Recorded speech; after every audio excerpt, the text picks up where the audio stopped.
The diamond on Sonia's finger felt like a lead weight. It was supposed to be a promise, but in the sterile, air-conditioned silence of Henry's office, it felt like a noose. She had driven to the Oklahoma City hotel where he worked as an executive, a box of his favorite cupcakes in the passenger seat, ready to surprise him for their 1-month engagement anniversary. The surprise was hers. When the heavy oak door creaked open, the scene was a cliché that cut deeper than a blade. Henry, her perfect fiancé, had his hands buried in the hair of a young receptionist, their mouths locked in a desperate, hungry exchange. The box of cupcakes hit the floor with a dull thud. Frosting smeared against the carpet, bitter and blue. Henry pulled away, his eyes wide with a mix of shock and irritation. He didn't even have the decency to look ashamed. "Sonia, it's not what it looks like," he started, the oldest lie in the book. Sonia didn't scream, she didn't cry. The fire of her Black, Asian and Mexican heritage, a lineage of survivors, froze into a block of ice in her chest. She twisted the ring off her finger and flicked it toward him. It bounced off his chest and rolled under the desk. "Keep it," she whispered, her voice like jagged glass. "You'll need the money for the therapy you're going to need when you realize what you just lost." She walked out, left the hotel, and kept driving until the Oklahoma skyline was a smudge in her rearview mirror. Texas was the only place left to go. The heat in Dallas was different, thick, humid, and smelling of asphalt and ambition. Sonia pulled her battered car into the driveway of a sleek townhouse belonging to Edith, her best friend since childhood. Edith met her at the door with a bottle of wine and a look of pure murder once Sonia told her the story. "He's a dead man," Edith declared, ushering Sonia inside. "But for now, you're safe. Stay as long as you need." For a week, Sonia lived in a blur of silk pajamas and takeout. But Edith was a rising star in the culinary world, a private chef for the city's elite, and she was drowning in work. "Sonia, I have a massive gala tomorrow," Edith said, checking her clipboard frantically. "It's for the Kim family. One of my servers backed out. It's high pay, high discretion. I need someone I can trust, just for 4 hours." Sonia looked at her reflection. Her mixed features, the high cheekbones of her Asian ancestors and the deep, soulful eyes of her Black and Mexican roots, looked tired. She needed a distraction. She needed to feel like a person again, not a victim of a cheating fiancé. "I'll do it," Sonia said. "What's the worst that could happen at a dinner party?" Edith paused, a shadow of hesitation crossing her face. "The Kims, they aren't just rich, Sonia, they own the city. Just stay in the background, serve the wine, and don't make eye contact." The Kim estate was a fortress of glass and black marble nestled in the hills. As Sonia moved through the crowd in her crisp white serving shirt and black slacks, she felt the weight of the atmosphere. This wasn't just old money, it was power. She was pouring champagne for a group of oil tycoons when the air in the room seemed to thin. A physical chill raced down her spine, a primal warning that she was being hunted.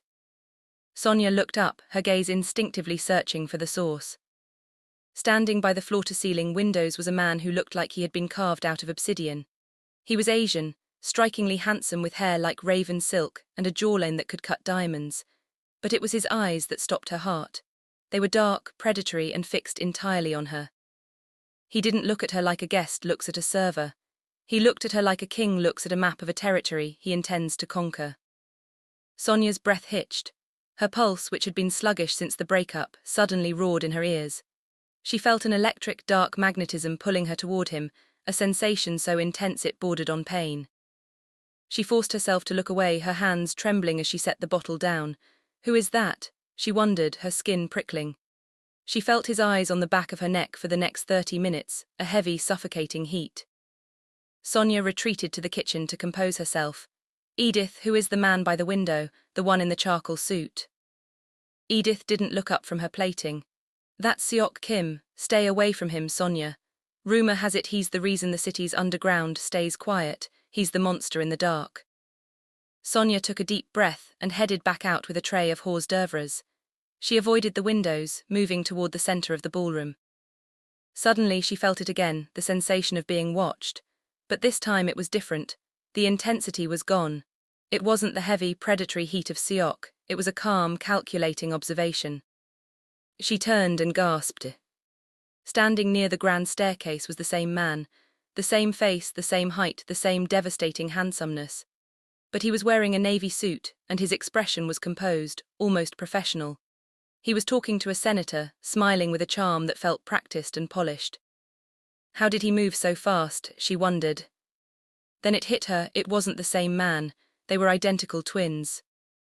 This second man, Chan, the legitimate brother who ran the hotels and casinos, caught her eye. He offered a polite, appreciative nod, the kind one gives to a beautiful woman. It was a normal reaction. But Sonia's heart didn't race for Chan. Her body didn't hum with that dangerous electricity. She looked back toward the window. Seok was still there, his dark gaze still anchored to her, watching her realize the truth. He knew she had noticed the difference, and he looked satisfied. The gala ended in a blur. Sonia returned to Edith's house exhausted, the image of Seok's dark eyes burned into her mind. She fell into a fitful sleep, dreaming of shadows and silk. At 7 a.m. a thunderous boom shook the house. Sonia bolted upright as the sound of a fist hitting wood echoed through the townhouse. Bang, bang, bang. Edith scrambled into the guest room, her face pale, her hands shaking as she clutched her robe. Sonia, oh my God, Sonia, what did you do? What are you talking about? Sonia asked, her heart hammering against her ribs. Mr. Seok's men, Edith hissed, pointing toward the front door. They're outside, they've blocked the street. They said they aren't leaving until the woman comes out. Sonia felt a surge of indignation. The betrayal by Henry had left her with a low tolerance for being bullied. She threw on a robe and marched toward the front door, ignoring Edith's pleas to stay back. She swung the door open. Two massive men in tailored black suits stood on the porch, sunglasses hiding their eyes despite the early hour. A black SUV idled at the curb. I'm not going anywhere, Sonia snapped, her voice firm. Tell your boss that if he wants to talk to me, he can use a phone like a civilized human being. Get off this property. The men didn't blink, they didn't move. Mr. Seok said you would be difficult, one of them said tonelessly. He told us to wait, we have all day. And they did. For 3 hours they stood like statues, a silent, terrifying reminder that Sonia's life in Oklahoma was officially over, and her life in Seok's world had just begun. For 3 hours Sonia watched them through the blinds. They didn't check their phones, they didn't speak. They were shadows brought to life. Finally, the heat of her anger outweighed the chill of her fear. She threw on a sundress, brushed her curls into a defiant halo and marched out.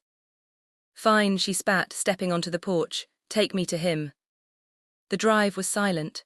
The black SUV glided through the iron gates of a sprawling estate hidden deep in the Texas Hill Country. This wasn't the gala venue, this was a fortress.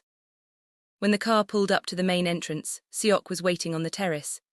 He wore a black silk shirt unbuttoned at the collar, looking every bit the monster Edith had described. He watched her climb out of the car, his eyes tracing the line of her throat. You kept my men waiting, Seok said. His voice was a rich, dark baritone that vibrated in Sonia's chest. They were trespassing, Sonia countered, crossing her arms. You can't just summon people like their property, Mr. Kim. A ghost of a smirk touched his lips.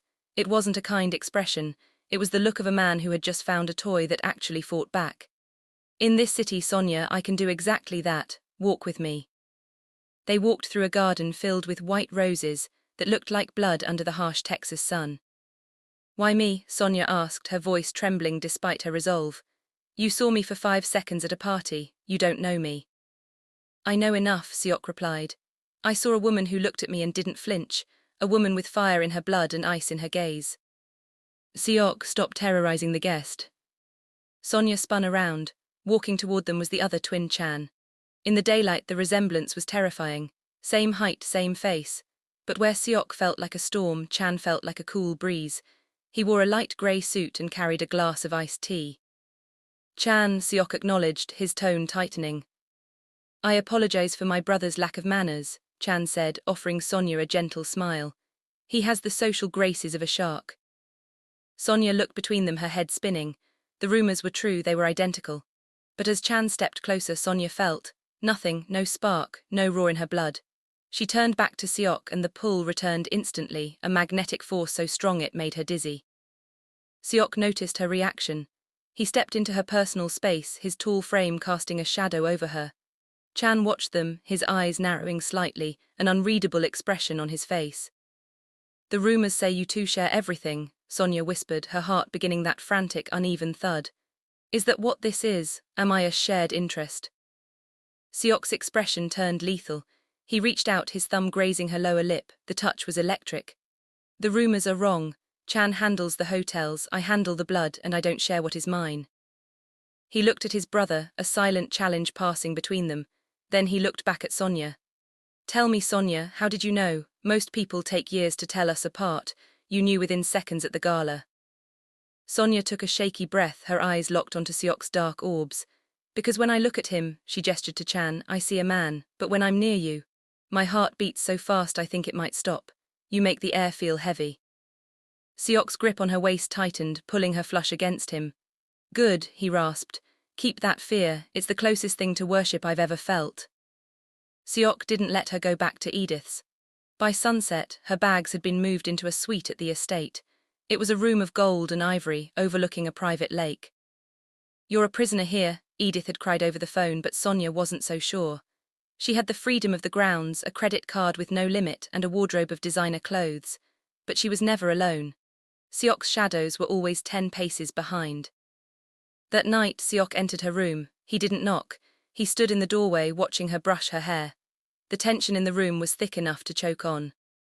My brother thinks I should let you go, Seok said, walking toward her. He thinks you're too pure for this house. Sonia turned, the silk of her nightgown clinging to her curves. And what do you think? Seok reached out, taking the brush from her hand and setting it on the vanity. He leaned down, his lips brushing the shell of her ear. I think you've been betrayed by a boy in Oklahoma, and you're looking for a man who can burn the world down for you. He turned her around, his hands sliding down her back. For the first time, Sonia didn't fight. She leaned into the darkness. The next morning, Sonia found a small velvet box on her breakfast tray. Inside was a pair of breathtaking diamond earrings, large, pear-shaped stones that caught the light like trapped stars. Chan was in the dining room, sipping espresso and reading a ledger. He looked up as she entered, the diamonds sparkling at her ears. A gift from Seok, Chan said, his voice neutral. He has expensive taste. They're beautiful, Sonia said, feeling a strange sense of unease. Are they an apology for kidnapping me? Chan laughed, a dry, humorless sound. Seok doesn't apologize, those are a mark. In our world, jewelry isn't just decoration.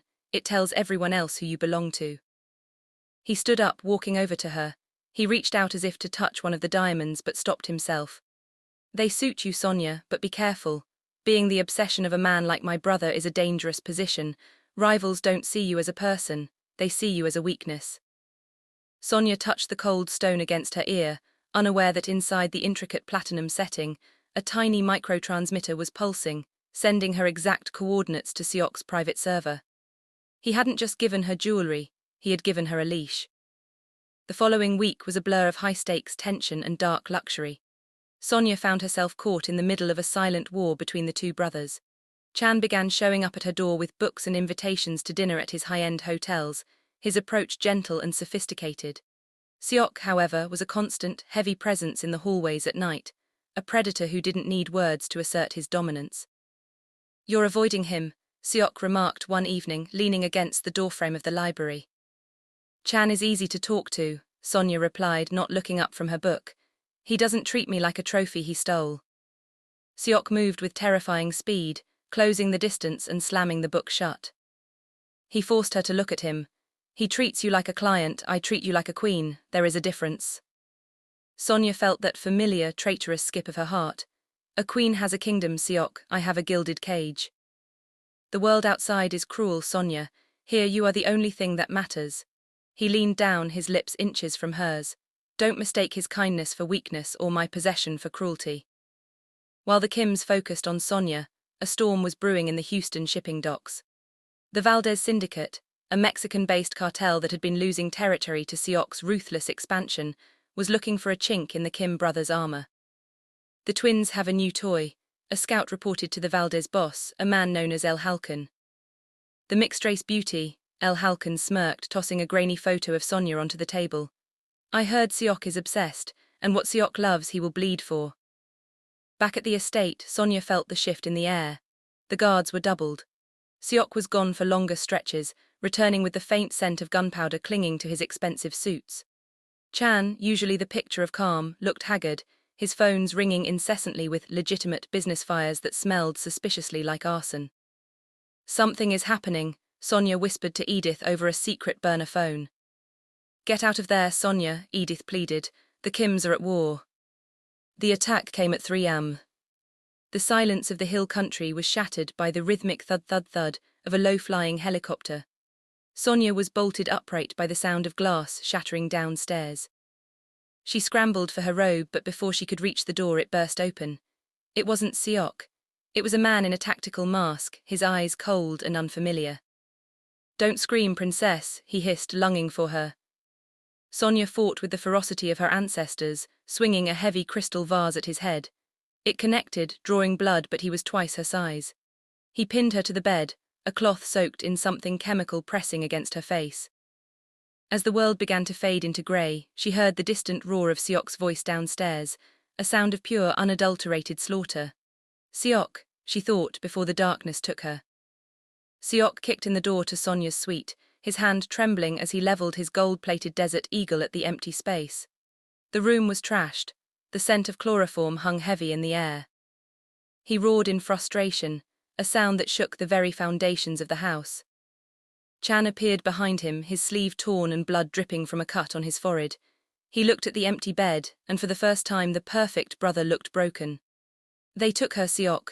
They bypassed the outer perimeter. It was a targeted hit. Seok turned on his brother, pinning him against the wall by his throat. You said your security was impenetrable. You said she was safer in the house than in my clubs. Kill me later, Chan choked out, clawing at Seok's hand. We have to find her now. Seok let go, his eyes turning into twin pits of ice. He pulled out his encrypted tablet. They think they can hide her. They forgot one thing. Seok opened a specialized tracking application. On the dark screen, a map of Texas appeared. In the center of a warehouse district 200 miles away, a tiny, brilliant blue dot was pulsing. The earrings, Seok whispered, a lethal smile spreading across his face. Chan leaned in, his business-minded brain already calculating logistics. The diamond settings. I wondered why you insisted on that specific platinum alloy. It acts as an antenna. I never trust anything I can't track, Seok said. He grabbed a heavy tactical vest from the floor. Call your cleaners in the city. Tell them to block every exit out of that district. I want El Halkan alive for 10 minutes, just 10. He needs to understand what happens when you touch something that belongs to me. And after that, Chan asked, his voice dropping into a register that was just as cold as his brother's. After that, Seok said, checking his magazine, there won't be enough of the Valdez syndicate left to bury. Sonia woke to the drip of condensation and the smell of rusted iron. She was zip-tied to a metal chair in the center of a cavernous warehouse. Her head throbbed from the chloroform, but the weight in her ears, the diamonds, was still there. El Halkan stepped into the light, a jagged scar running down his cheek. He reached out and flicked one of the pear-shaped earrings. Beautiful, he sneered. I wonder if Seok will pay more to get these back or the ears they're attached to. Sonia spat at his boots. You don't know him, you think you've taken a hostage, you've just invited a demon into your house. The cartel boss laughed, but the sound died quickly as the warehouse's massive steel doors buckled inward. A low, rhythmic thumping vibrated through the floor, the sound of Kim family SUVs traveling at lethal speeds. Outside, the brothers stood side by side in the darkness. They were a terrifying sight. Chan, the strategist, wearing a tactical headset and directing a drone feed. Seok, the executioner, holding a suppressed rifle with the casual ease of a man born to kill. Thermal shows 12 men inside, Chan reported, his eyes glued to the screen. 4 guarding the perimeter, 8 in the center with Sonia. I don't care about the 12, Seok growled. I want the one who touched her. I've jammed their communications, Chan said, his voice devoid of its usual warmth. They're blind and deaf, go, I'll provide overwatch. For all their differences, in this moment they were a single, deadly machine. Chan's legitimate, tech and Seok's illegal, violence merged into a singular purpose, reclaiming what was theirs. The lights in the warehouse flickered and died. A series of muffled thuds echoed through the rafters, the sound of Seok's men neutralizing the guards with surgical precision. Sonia held her breath in the darkness. Then a flare ignited, bathing the room in a hellish red glow. Seok was standing 10 feet away, his silhouette looking like a god of war. Untie her, Seok commanded. His voice wasn't loud, but it carried a weight that made the remaining cartel members freeze. 1 step closer and she dies, El Halkan yelled, pressing a pistol to Sonia's temple. From a high window, a single red laser dot appeared on the boss's forehead.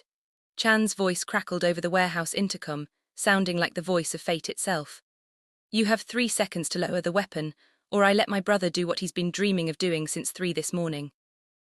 El Halkan hesitated for a heartbeat too long. Seok didn't wait. He moved like a blur of shadow. A single shot from the rafters, Chan's marksmanship, shattered the cartel boss's hand, sending the gun clattering away. Before the man could even scream, Seok was on him. The violence that followed was primal and absolute. Sonia watched, her heart hammering against her ribs, as Seok dismantled the man who had dared to threaten her. When it was over, Seok turned to Sonia. His face was splattered with blood, his eyes still wild with rage. But as he looked at her, the ice melted. He knelt and sliced through her zip ties with a flick of a blade. I told you, he whispered, pulling her into his chest. I don't share what is mine. Sonia buried her face in his neck, the scent of expensive cologne and gunpowder grounding her. She didn't pull away from the blood. She realized then that the safe world of Oklahoma was a lie, and this terrifying, violent protection was the only truth she wanted. They returned to the estate as the sun began to peek over the horizon. The brothers sat in the back of the SUV with Sonia between them. Chan reached over and gently wiped a smudge of soot from her cheek. You're safe now, Sonia, Chan said. His eyes lingered on her longer than usual, a silent acknowledgement that he too had felt the terror of losing her. I'm not a toy, Sonia said, her voice finally returning. She looked at Seok, then at Chan. And I'm not a territory to be fought over. Seok gripped her hand, his thumb tracing the tracker in her earring. No, you're the only thing that keeps us from killing each other.